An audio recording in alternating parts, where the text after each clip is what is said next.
In this video, you're going to discover what secretly wealthy people do differently. Not what they buy, not where they live, not what they drive, but what they actually do with their time, their money, and their decisions that almost nobody ever talks about. Because here's something most people never stop to consider. The wealthiest people you will ever meet are probably not the ones you think. They don't look the part. They don't act the part, and they almost never talk about money. At least, not in the way most people expect. Think about someone you know, someone ordinary, someone who doesn't stand out. Maybe a teacher, a mechanic, a quiet neighbor who never seems to do much. Someone you've known for years, someone you've shared meals with, had conversations with, passed in the hallway 100 times, and then one day you find out that they have more money than anyone you've ever met. How does that happen? How does someone live a completely ordinary life and quietly build extraordinary wealth, while everyone around them is working just as hard, earning similar money, living similar lives, and getting nowhere? That question stayed with me for a long time, because it's not a small question. It goes right to the heart of something most people get completely wrong about what wealth actually is, about what it looks like, about who has it and why. And the answer, when you finally find it, is not what most people expect. It's not about income. It's not about investment strategies. It's not about getting lucky or starting with more. It's about something much quieter than that. Something much more personal. Something that operates almost entirely out of sight. In decisions so small, so ordinary, so unremarkable, that most people make the opposite decision every single day without ever realizing what it's costing them. The secretly wealthy are not a myth. They are not a rare exception. They are everywhere. In your neighborhood, in your workplace, in your family, living lives that look completely ordinary from the outside, while building something remarkable on the inside. And the difference between them and everyone else is not what most people think. Stay with me until the end, because what you're about to discover will change the way you see the people around you, and more importantly, the way you see yourself and the financial life you are quietly building, or failing to build, right now. Let's start by destroying a myth that most people carry around without ever questioning it. The myth that wealth looks a certain way, that rich people drive expensive cars, live in big houses, wear designer clothes, and talk about their investments at dinner parties. That's not wealth. That's the performance of wealth. And there's a very important difference between the two. The person performing wealth is often spending everything they earn, and sometimes more, to maintain an image that confirms what other people expect wealth to look like. The person who is actually wealthy is usually doing something very different. They are accumulating quietly, without announcement, without audience, building something that most people around them can't even see, because it doesn't look like anything from the outside. Let me tell you about two kinds of people.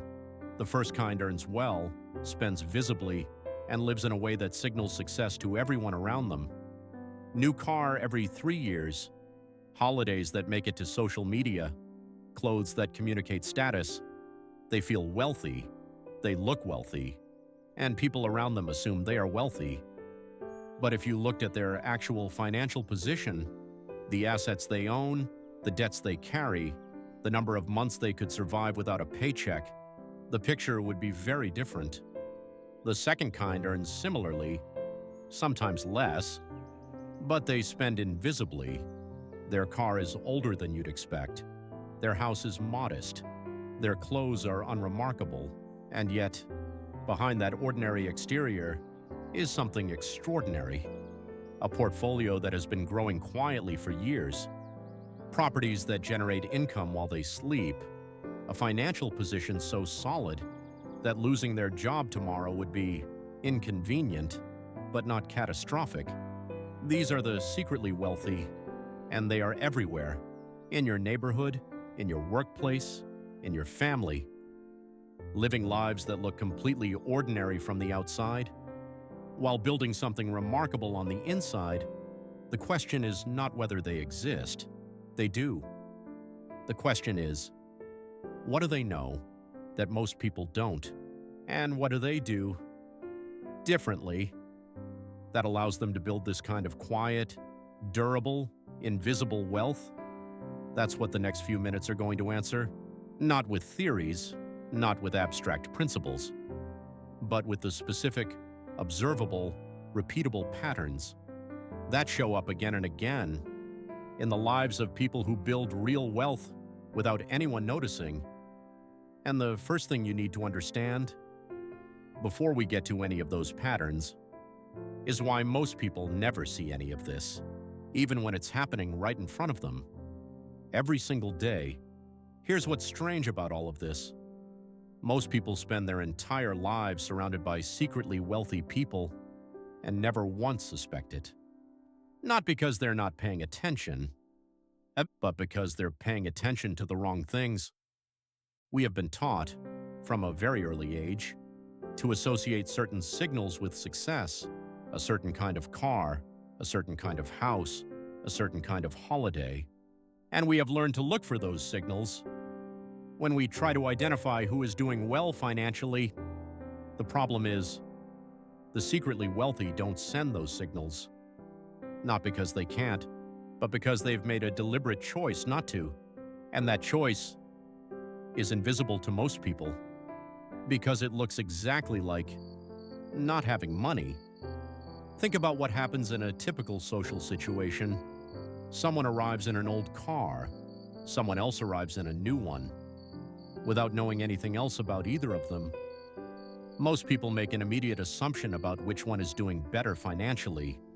And most of the time, they are completely wrong because the person in the old car may have made a decision years ago, and that the money which would have gone into car payments was going somewhere else instead, somewhere much more productive, somewhere that doesn't announce itself at social gatherings, somewhere that grows quietly, year after year, without anyone noticing. This is the first layer of the secret, and it's hiding in plain sight. But here's what makes this even more interesting. Most people, when they hear this for the first time, nod their heads and say, "Yes, that makes sense."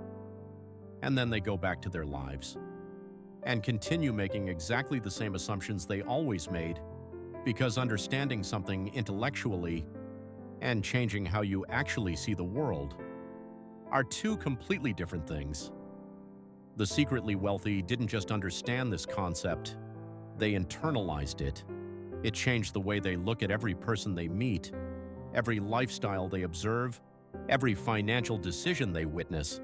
They stopped reading the surface and started asking what was underneath it, and what they found underneath changed everything about how they approach their own financial lives. Because when you stop caring about what things look like, you start having a lot more freedom to focus on what things actually are and what they could become. Over time, there's something else worth understanding here. Something that explains why this pattern is so difficult for most people to break. We live in a world that constantly reinforces the connection between spending and success. Advertising, social media, the people we admire, all of them sending the same message. That achievement looks a certain way, that success has a price tag, that the good life is visible, measurable, and expensive, and the secretly wealthy, somewhere along the way, stopped believing that message, not because they became cynical, but because they started asking a different question. Not, what does success look like? But, what does success actually feel like? And when they answered that question honestly, the answer had very little to do with what other people could see, and everything to do with something much more private, much more personal, much more real. The feeling of options, the feeling of security, the feeling of knowing that your financial life is not dependent on everything going right all the time. That feeling, quiet and invisible as it is, became more valuable to them than anything money could visibly buy. And that shift changed everything that followed. Let's start with something that sounds almost too simple. The secretly wealthy think about money differently, not just in terms of budgeting or investing, but at a fundamental level, a level that most people never reach because they were never shown it. Here's what most people believe about money. They believe that the goal of earning money is to spend it, to trade it for things, experiences, comfort, status. And that belief is so deeply embedded that most people never question it. It just feels like the natural order of things. You work, you earn, you spend, and the cycle repeats. Month after month, year after year, until retirement arrives, and you hope that somehow enough has been saved. The secretly wealthy believe something different. They believe that money is not primarily for spending, it is primarily for deploying. And those two words, spending and deploying, represent completely different relationships with money. When you spend money, it leaves your life. It becomes something else, a meal, a holiday, a piece of clothing, and then it's gone. When you deploy money, it goes somewhere with a purpose. It goes to work. It goes to create something that will eventually send money back, more than what was sent. Over time, this is not about being frugal. It is not about denying yourself things you enjoy. It is about understanding that every dollar has a choice to make, and the secretly wealthy, more often than not, make that choice deliberately before the money has a chance to disappear into the ordinary flow of daily life. Now, here's where it gets really interesting, because this shift in thinking, this move from spending to deploying, doesn't happen in a single moment of inspiration. It happens gradually, as a person begins to understand, really understand, what money can do when it's directed with intention, when $1,000 is not just $1,000, but the beginning of something that could become $5,000 or $20,000 or more. Over time, when a monthly investment of $300 is not a sacrifice, but a decision that will compound quietly in the background for years, for decades, becoming something that most people would find genuinely surprising if they saw the final number. The secretly wealthy see this clearly. They feel it. And that clarity, that feeling, changes every financial decision they make, not dramatically, not all at once, but consistently, over time, in the direction of building rather than consuming. But here's what I want you to understand. This shift does not require a large income. It does not require a financial background. It does not require perfect circumstances. It requires one thing: a different way of seeing what money is and what it can do. If you give it enough time and enough direction. And that different way of seeing is exactly what we are going to explore in the patterns that follow. Now we get to the part that most financial conversations never reach, because most financial conversations stop at behavior, at what to do and what not to do. But the secretly wealthy operate at a different level. They operate at the level of pattern, and once you understand these patterns, you start seeing them everywhere. In the decisions they make, in the things they don't buy, in the way they talk about the future. The first pattern is that they think in decades, not months. Most people make financial decisions based on what they need right now: this month's bills, this year's holiday, the next car payment. The secretly wealthy make financial decisions based on what they want their life to look like 10 years from now, 20 years from now, and they are willing to make choices today that don't feel good immediately, in service of outcomes that won't arrive for years. This is not natural. It goes against every instinct we have. But it is perhaps the single most powerful financial habit a person can develop. The second pattern is that they automate the important decisions. They don't rely on willpower to save or invest. They don't wait until the end of the month to see what's left, because they know, from experience or from observation, that what's left is usually nothing.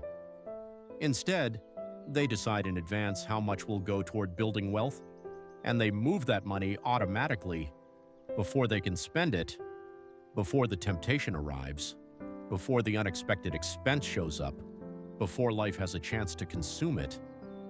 The third pattern is that they are deeply unimpressed by appearances, not because they don't appreciate beautiful things, but because they have made a quiet internal calculation that the cost of maintaining appearances is paid in something far more valuable than money.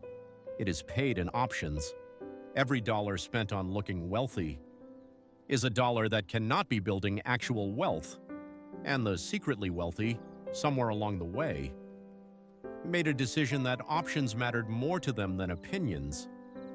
The fourth pattern is perhaps the most surprising one. They are not afraid of being misunderstood. When you drive an old car and when you live modestly, when you don't spend the way people expect you to, people make assumptions. They assume you can't afford better. They assume you're struggling. They assume you're missing out. And the secretly wealthy let them, because they understand something that takes most people years to learn: that the people whose opinions matter most are usually the people who are too busy building their own lives to care what yours looks like. The fifth pattern is that they treat financial education as a lifelong practice, not a phase, not a course they took once, but a continuous, deliberate, ongoing effort to understand how money works, how the economy works, how assets work, how time and compounding work, because they know that every new thing they understand opens a door that was previously invisible, and behind every one of those doors is an opportunity that most people will never see, because they stopped learning long before they arrived at the door. And there is one more pattern worth mentioning, perhaps the most counterintuitive of all.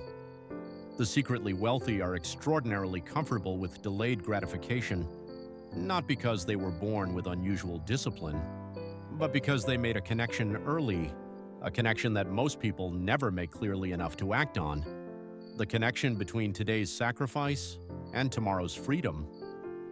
Most people understand this concept intellectually. They know that saving now means having more later. They know that investing today means not having to work forever, but knowing something and feeling it deeply enough to act on it consistently are two very different things. The secretly wealthy feel it.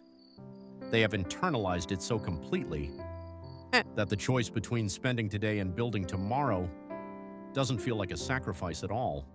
It feels like the obvious choice, because they can see with extraordinary clarity exactly what that money will become if they leave it alone long enough. And that vision, that clear picture of the future, is more motivating to them than anything they could buy with that money today. And this patience, this willingness to wait, is not something they forced upon themselves. It is something that grew naturally. The more clearly they understood the mathematics of time and money, the more obvious the choice became, and the more obvious the choice became, the easier it was to make, over and over again, without struggle, without sacrifice, without white-knuckling through temptation, just choosing the future over and over, because the future they were building was more real to them than the present they were living in. And that, more than any specific strategy or investment, is what separates the secretly wealthy from everyone else. Let me bring this to life, because patterns are powerful, but stories are what make them real. Meet Daniel. Daniel is 52 years old, works as an accountant for a mid-sized company, earns a comfortable but not extraordinary income. His colleagues respect him. His neighbors know him as the quiet guy down the street. He drives a 7-year-old sedan. His house is modest, well-maintained, but unremarkable. He hasn't been on a luxury holiday in years, and nobody, absolutely nobody, who knows Daniel casually would guess what his financial picture actually looks like, because Daniel has been quietly doing something for the last 20 years that most of the people around him have not. He started small, very small. $200 a month into an index fund when he was 32, not because he had a lot of money, but because he understood something early, that starting small and starting now was infinitely more powerful than starting big and starting later. He bought a small rental property at 38, not a glamorous investment, a modest 2-bedroom in a quiet suburb. It needed work, and he did the work, and then it started generating income. Quietly, consistently, every single month, without him doing anything extra. He automated his investments from the beginning. The money left his account on the first of every month, before he could spend it, before he could talk himself out of it, before life could find a reason to redirect it, and he never upgraded his lifestyle significantly. When he got raises, he didn't expand his spending to match. He expanded his investments instead, not because he was depriving himself, but because he had a very clear picture of where he was going, and he was more interested in arriving there than in appearing to be there prematurely. Today, at 52, Daniel has a rental portfolio generating passive income, an investment portfolio that has been compounding for 20 years, and a financial position so solid that he could stop working tomorrow and his life would continue largely unchanged. Nobody at his office knows this. His neighbors certainly don't. Even some of his friends would be surprised, because Daniel doesn't look wealthy. He just is. And here's what's important to understand about Daniel. He didn't get there through luck.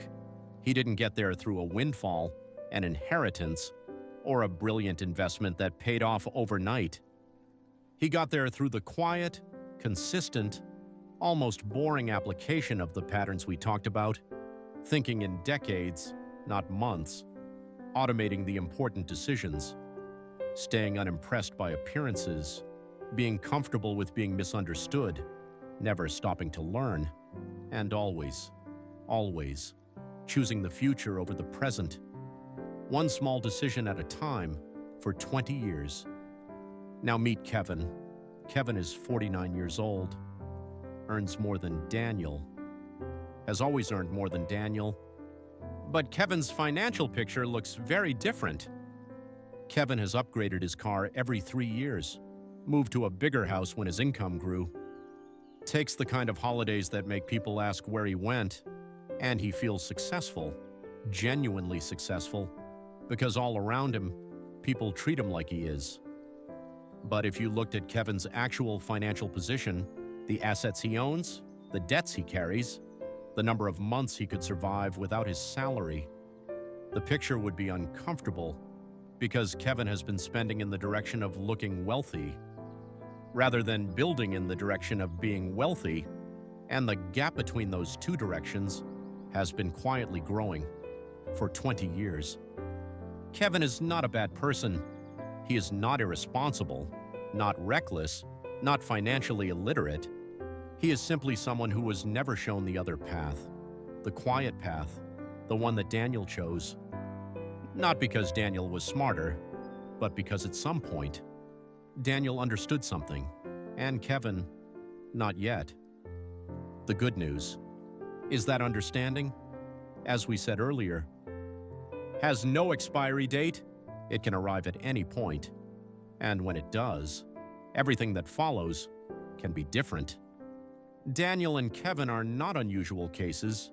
They represent two paths that are available to almost everyone, not based on income, not based on intelligence, not based on opportunity, but based on understanding, and the decisions that understanding makes possible. So what does this mean for you? Because everything we've talked about today only matters if it changes something. And I want to be honest before we go further. This is not financial advice. What I'm about to share are not prescriptions, not guarantees, not instructions for your specific situation. They are observations, patterns that show up consistently in the lives of people who build real quiet wealth. What you do with them is entirely your decision. With that said, let's talk about where most people can start. The first shift is the most important one, and it doesn't require any money at all. It requires a question. A single, honest question that most people never ask themselves clearly. What am I actually building? Not what am I earning? Not what am I spending? What am I building? Because building requires intention. It requires a direction, a destination, a picture of where you're going. And most people, if they're completely honest, don't have that picture. They have a vague sense of wanting more, but not a clear definition of what more actually looks like or how to get there. The secretly wealthy have that picture, and they return to it regularly, deliberately, to make sure the decisions they're making today are actually moving them toward it. The second shift is about automation. Whatever you decide to save or invest, make it automatic, not something you do when you remember, not something that happens if there's money left. Automatic, on the day your income arrives, before anything else. Because willpower is unreliable, and the cost of relying on it, month after month, year after year, is enormous. The secretly wealthy know this, and which is why they removed the decision from the equation entirely. The third shift is about your relationship with appearances. This doesn't mean living miserably. It doesn't mean never enjoying your money. It means becoming conscious of how much of your spending is driven by what you genuinely want and how much is driven by what other people expect, because those two things are very different, and the gap between them is where a significant amount of wealth quietly disappears. For most people, every single month, without them ever fully noticing. The fourth shift is about patience. Real wealth is not built quickly, it is built consistently. By someone who understands that the most powerful financial force available to them is time and who refuses to waste it, waiting for the perfect moment, the perfect investment, the perfect plan, because perfect doesn't arrive. But time keeps passing, whether you use it or not. The fifth shift, and perhaps the most overlooked one, is to never stop learning. Not obsessively, not anxiously, but consistently. One book, one conversation, one honest examination of your own financial life at a time, because every new thing you understand about money opens a door that was previously closed to you, and behind every one of those doors is a version of your financial life that is better than the one you have now. The secretly wealthy never stopped walking through those doors, and neither should you. And if you've made it this far in this video, I want to say something directly to you, because it means something that you're still here. It tells me you're not looking for shortcuts. You're looking for real understanding. And that's exactly what this channel exists for. So if this conversation has been valuable, I want to invite you to subscribe, not because of a number, not because of an algorithm, but because every week we sit down and have exactly this kind of honest conversation about money, about wealth, about the decisions that quietly shape your financial life. Hit subscribe, because every week we look beyond the headlines and uncover what's really happening to your money. There's a moment that happens. For most people, it arrives without warning. Sometimes it comes at a dinner table when someone mentions what their house is now worth. Sometimes it comes at a retirement party when you realize the person leaving is leaving with far more than you expected. Sometimes it comes in a quiet moment alone, when you look at your financial life clearly for perhaps the first time and ask yourself a question you've been avoiding. How did I get here? Not in a self-critical way, not with judgment, but honestly, how did I get here? And where exactly is here? Because most people, when they stop and look clearly, find that here is not quite where they intended to be. Not because they didn't work hard, not because they didn't earn enough, but because nobody ever showed them the other path. The quiet path, the one that doesn't announce itself, the one that doesn't look impressive from the outside, but leads somewhere extraordinary over time. Daniel is on that path, has been on it for 20 years, and the view from where he stands now is very different from the view most people around him have. Not because he got lucky, not because he started with more, but because at some point he understood something, and once he understood it, he could not ununderstand it. That is what I hope this video has done for you. Not given you a formula, not given you a step-by-step plan, but shifted something in the way you see. Because once you start seeing the secretly wealthy for who they really are, once you understand the patterns they follow and the choices they make, you start making different calculations about what things actually cost, about what appearances are actually worth, about what time is actually for, and those different calculations lead to different decisions, and different decisions, made consistently over time, lead somewhere very different from where most people end up. The secretly wealthy are not a different species. They are not smarter, not luckier, not more disciplined by nature. They just understood something earlier and acted on it. And the beautiful truth about that is that understanding has no expiry date. It can arrive at any point, at any age, in any circumstance, from any starting point. And when it does, everything that follows can be different. You don't need to be young to start. You don't need to be rich to start. You don't need to have made all the right decisions up until now.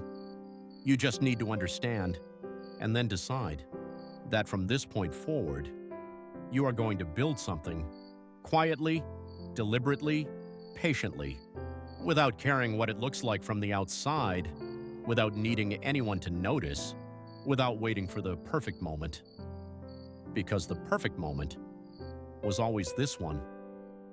This video is for educational purposes only. Nothing you heard here is financial advice. Every financial decision is yours to make, based on your own research, your own situation, your own judgment. That's not a disclaimer. That's a reminder of your own power. Here at The Bigger Picture, we'll always explore the financial questions that truly matter, not with fear, not with sensational headlines, but with honest conversations, clear explanations, and the bigger picture behind every story. Because understanding your money is the first step toward taking control of it. This community exists for exactly that, and we're just getting started. If this conversation meant something to you, share it with 5 people who need to hear it, not because it's a video, but because financial understanding is one of the greatest gifts you can give someone. Subscribe to the channel, because this conversation continues every week, and leave a comment below. Tell me honestly, do you know someone who is secretly wealthy, or are you quietly building something yourself? Because this channel exists for exactly that kind of honest conversation, and the next video is already waiting.